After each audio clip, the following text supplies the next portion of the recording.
In today's video, I'm going to teach you how to reset Visual Studio Code settings.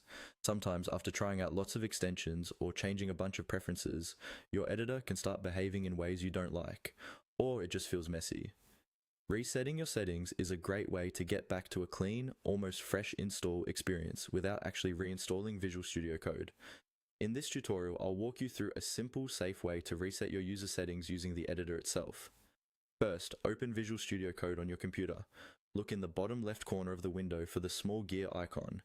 This icon represents Manage, and it's where you'll find most of the configuration options. Go ahead and click that gear icon. A small menu will pop up. From this menu, choose Settings.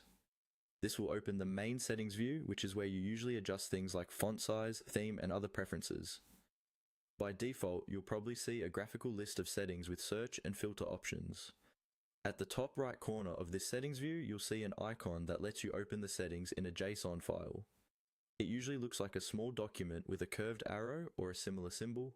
Hover over it and make sure it says something like Open Settings, JSON. Click that icon.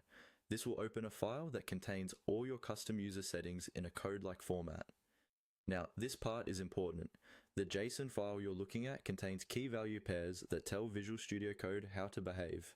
To reset your settings, you want to remove all of your custom entries and go back to the default configuration. Carefully select everything inside the curly brackets and delete that content. Be sure you do not delete the curly brackets themselves or any highlighted yellow placeholder characters that Visual Studio Code might show. You want to leave the basic structure intact so the file is still valid JSON. After deleting the inner content and leaving the curly brackets in place, save the file. You can do this by using the usual save shortcut or by going to the File menu and selecting Save. Once it's saved, Visual Studio Code will automatically revert to its default settings because there are no longer any custom overrides in your user settings file. At this point, your editor should behave just like it did when you first installed it.